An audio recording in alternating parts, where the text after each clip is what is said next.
Jamaah oh jamaah. Alhamdulillah. Alhamdulillahirrabbilalamin. Senang sekali kita masih di Islam itu indah. Dan buat jamaah yang baru bergabung, hari ini kita sedang membahas tema spill cara cari rezekinya dong. Nah, jadi mana minyaknya tadi itu? Ini aku taruh dulu di situ karena aku ragu sekarang. Aku penasaran ini harus diluruskan, ini nggak bisa. Aku udah ngeluarin uang loh. Aku ngeluarin uang, ketemu orang katanya dia sakti, terus dia pakai ayat-ayat Al-Quran, kan katanya Ustadz juga. Emang salah kalau minta pengobatan seperti itu?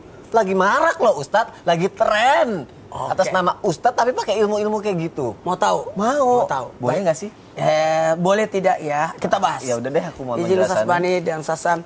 Bismillahirrahmanirrahim. Allahumma salli ala sayyidina Muhammad wa ala ali sayyidina Muhammad. Allahumma ftahli abwaaba fadlika. Bukakanlah pintu karuniamu, ya Allah. Kalau kita keluar dari masjid, kita senantiasa membaca ini. Maka tema kita hari ini bagus sekali karena spill apa? Cara cari rezekinya. Cara rahasia cara mencari rezeki. Mencari rezeki dengan pengobatan. Pertanyaannya, boleh nggak? Suatu ketika di satu riwayat disebutkan para sahabat melewati satu perkampungan dan ternyata tidak disajikan makanan padanya. Kemudian didatangilah orang-orang yang tadi tidak mau kasih makan. Kemudian dia datang karena, mohon maaf saya sampaikan kisah ini supaya bisa jadi apalagi pembelajaran buat kita. Dan ternyata kepala sukunya itu digigit binatang berbisa. Lalu sahabat mengobatinya lantas meminta upah, bayaran. Nah, kisah ini, peristiwa ini diadukan kepada Rasulullah dan itu diperbolehkan. Nah, dalam hal ini mencari rezeki lewat pengobatan boleh nggak? Jawabannya boleh. Kenapa tidak? Nah, sebagai apa? Sebagai upah yang pada umumnya. Jangan mengambil manfaat. Mohon maaf, giliran tiba-tiba terjadi ini langsung mahal semuanya dan sebagainya. Dia bisa sebaiknya kalau mohon maaf, kalau memang mau mendoakan, mau membantu, itu sebaiknya jangan ada pembayarannya ya. Lepasnya ya. Ya, seikhlasnya lah. Nah, dalam hal ini kalau memang ada upah disertai dengan kesepakatan. Nah, sekarang kalau kita berkata pengobatan memangnya salah? Tidak salah lah, kan ada dokter kan, ada tabib kan dan sebagainya. Mohon maaf. Tapi pengobatan yang ditanyakan ini dengan unsur-unsur ini, unsur ini, cuma jangan sampai ada 3 ini. Unsur kebohongan, jangan sampai kebohongan. Hati-hati. Jangankan itu, jual beli pun kalau kebohongan itu haram. Jangankan itu, mengatasnamakan Allah, maka jualan itu tidak berkah. Bukan dia yang mengobati, yang memberikan kesembuhan adalah Allah. Sekali lagi, nanti aku sembuhkan, salah. Kata-kata saya akan sembuhkan, itu salah. Bahkan orang yang mendatangi orang untuk diruqyah, itu paling terakhir masuk surga. Jadi, jangan meminta untuk diruqyah. Hati-hati. Apalagi menawarkan untuk saya ruqyah ya. Sebenarnya janganlah. Mohon maaf, astagfirullahaladzim. Bergantunglah, bersandarlah kepada Allah. Yang kedua, jangan sampai ada unsur menipu di dalamnya. Menipu ini hati-hati. Ketika sudah ada menipu, aku bisa kasih. Padahal dia sudah kode-kode itu. Ternyata alat yang dia tampilkan itu alat yang dibeli dan sebagainya. Pakai baterai ya? Saya nggak tahu ya. Iya. Enggak. Saya ikutan. Ya kan Ustaz Sam sudah hampir ketemu ya. Dan yang ketiga apa? Yang ketiga adalah jangan sampai ada kezaliman, memanfaatkan orang miskin. Orang harusnya kalau ada orang datang minta tolong sama kita untuk diobati, obatilah. Kesempatan. Ya, Masya Allah, tabarakallah. Ada memang orang diturunkan ilmu padanya, diturunkan nasab padanya tentang pengobatan. Ada memang begitu. Berarti yang penting kalau misalnya kita nolong orang, jangan diupain, apalagi kalau kita berkodok apa? Berkedok. Itu ya. Berkedok. Apa nggak saya berkata aja. Nggak boleh kalau gitu-gitu ya. Baik, Masya Allah. Terima kasih. Apalagi menjual nama Ustaz. Aduh. Makanya saya dulu, maaf ya, kita itu keluarga saya kan bisa mengobati. Alhamdulillah. Masya Allah. Tapi saya dilarang sama ibu saya. Kamu jangan. Kenapa? nanti kau tidak dipanggil ustaz, dipanggil dukun. Atau tabib nanti ya. Masya Allah. Terima kasih Ustaz Maulana untuk penjelasannya terjawab pada pagi hari ini ya jamaah yang ada di rumah ya. Tahu nggak? Apa lagi? Itu ambil buku-buku doa-doa mengobati ini, doa mengobati ini, doa mengobati. Saya dimarahi sampai ibu saya. Apa lagi? Nanti gak dipanggil Ustaz. Ya udah. Jamaah ada tayangan nih, ini viral juga nih. Penjual jajanan memaksa pembeli. Waduh, kita lihat tayangannya jamaah. Silakan. Sama yang ada di rumah langsung aja deh, aku bingung nih kalau kayak gini. Ini harus ditanya gitu kan, karena apakah ini sesuatu yang diperbolehkan atau ini ada teknik-tekniknya, ada trik-triknya. Tapi yang pasti kalau misalnya kita berdagang pakai cara memaksa gitu, minta belas kasihan, kasihan dong, tolong please Ustaz, mohon jawabannya gitu. Beli dong. Boleh nggak Kalau gitu? tidak beli, awas nanti kau dapat celaka. Nah, Mengancam. itu boleh apa enggak tuh Ustaz Bani? Masya Allah, mohon izin guru kami Ustaz Maulana, Ustaz Syam, Mas Soni dan guru-guru kami dimanapun berada. Bismillah, wassalatu wassalamu ala rasulillah wa ala alihi wa ashabihi wa mawalah. La hawla wa la quwata illa billah. Allah subhanahu wa ta'ala dalam surat An-Nisa ayat 29 memberikan ketentuan kepada kita semua dalam transaksi jual beli. Ba'da a'udzubillahi minasyaitonir rajim. Ya ayyuhalladzina amanu la ta'kulu amwalakum bainakum bil batil illa an takuna tijaratan an taradim minkum. Wahai orang-orang beriman, janganlah kalian saling memakan harta di antara kalian dengan cara yang batil. Menipu, menodong, mencuri, memaksa, nauzubillah min dzalik, dan seterusnya, riba dan seterusnya. Kecuali dengan cara transaksi jual beli antara minkum. Sama-sama ridho, yang menjual ridho, yang membeli pun ridho. Maka akad jual beli ini landasannya harus sukarela, bukan dipaksa. Itu karenanya dalam mazhab Syafi'i dan juga kalangan Ahnaf atau Hanafiyah mewajibkan transaksi jual beli itu ada yang namanya khiyar, kesempatan untuk saling memilih ya. Maka Rasul sallallahu alaihi wasallam dalam riwayat Imam Bukhari menegaskan al-mutabayyi'an atau al-bayyi'an, yang menjual dan pembeli itu bil khiyari qabla atau ma lam yatafarraqa atau ma lam yaftariqa. Ada beberapa riwayat. Yang membeli dan menjual itu sama-sama ada hak untuk khiyar, memilih ini bagus apa enggak nih. Dan si penjual itu berkewajiban untuk menjelaskan ini seperti ini, seperti ini, seperti ini. Kalau dia menjelaskan barang buruk terlihat seperti baik, barang jelek dibilangnya bagus, ini termasuk sesuatu yang tidak sesuai dengan kaidah syariat ini. Maka yang menjual itu memberikan kesempatan untuk memilih, kita yang membeli juga memiliki kesempatan untuk memilih. Ya kalau saya suka silakan, kalau enggak ya enggak. Itu karenanya Said Sabiq mengatakan apa itu khiyar? Wa talabu khairil amri minal imdha awil ilgha. Khiyar itu adalah kesempatan bagi si pembeli dia untuk memilih mana yang bagus nih di antara barang ini. Cocok apa enggak, sesuai apa enggak. Bagus barangnya, tapi kantongnya cocok apa enggak, itu juga pertimbangan. Ada kesempatan untuk memikir memilah dan memilih. Atau dia mungkin membatalkan transaksi, itu sah-sah saja, boleh saja. Maka pada dasarnya memaksa itu termasuk perkara yang dilarang dan diharamkan dalam agama kita. Tapi ada beberapa ketentuan yang diperbolehkan dalam tanda kutip seperti melarang, tapi ini diperbolehkan. Apa itu? Yang pertama misalnya ada orang pailit, jatuh miskin, bangkrut, sementara dia punya hutang yang harus dilunasi, ada aset ya, maka misalnya pihak pengadilan itu menjual paksa asetnya untuk melunasi hutangnya, itu boleh. Yang kedua misalnya pemerintah mau membuat fasilitas umum, pembangunan pasar kah, jalanan kah, masjid atau yang semisalnya, lalu ada orang yang tinggal di situ dia tidak mau menjual, maka itu boleh pemerintah memaksa dia untuk menjualnya. Seperti Umar bin Khattab dulu ketika mau meluaskan Masjidil Haram, kan ada orang-orang yang tinggal di sekitaran Ka'bah. Itu oleh Umar dipaksa. Itu boleh jual, itu boleh. Dipaksa. Tapi dengan syarat, itu bukan ganti rugi, ganti untung kalau zaman sekarang ya. Oh, iya.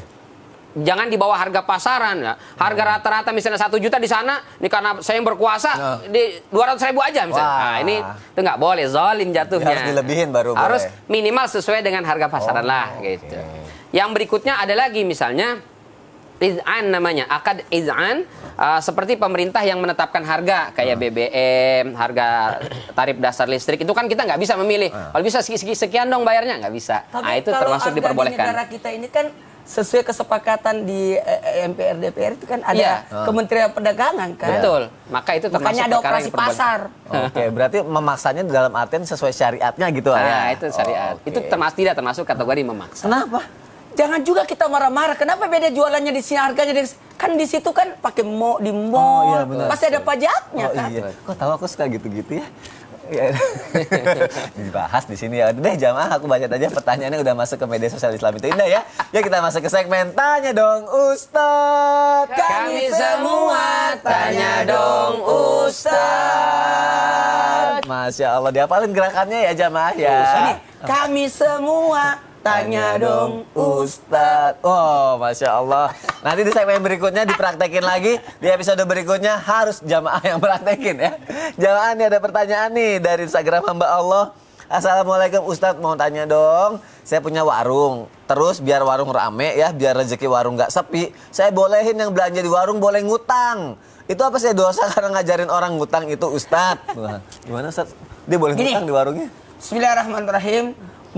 Sebenarnya bukan memberi utang, memberikan kemudahan. Ya, ada namanya itu jualan daster tapi dibayarnya 12 kali. Ya. Apa namanya itu? Kredit. Kredit. Ya, aduh. Tapi dalam unsur tolong menolong dan memudahkan, dan akadnya yang penting di sini. Akadnya itu akad yang seharga 12 bulan tadi. Bukan harga yang sekarang ini. Karena ada namanya resiko jualan. Ada namanya biaya pegawainya dan sebagainya. Jadi jawaban seperti ini boleh saja dengan cara niatnya tolong menolong, niatnya memudahkan, dan jangan ada unsur memanfaatkan dan bentuk kezaliman. Jadi jangan coba-coba, kalau terlambat nanti jangan, hati-hati. Jangan, tapi ingat tujuannya untuk memudahkan dan tetap memberikan pilihan supaya kontan. Oh gitu. Ini harganya kalau kau beli cash sekian, tapi kalau beli cicil sekian. Tapi saya sih harapkan kau beli ini deh. Oke. Itu tetap diarahinnya ke cash gitu cash. Ya. Walaupun sama dia boleh ngutang gitu ya. Boleh. Warungnya di mana? Di kampus banyak. Banyak yang mau ke sana loh. Masya Allah. Terima kasih Ustaz Maulana. Semoga terjawab ya jamaah ya. Oh alhamdulillah ada saya tuh di situ tuh. Jamaah, sekarang pertanyaan selanjutnya nih dari Instagram hamba Allah. Assalamualaikum Ustadz, mau nanya, saya nyari duit melalui curhat online. Terus di mana nih curhat online? Terus nemuin kasus yang banyak dari klien saya itu. Bahkan saya kaget saya juga.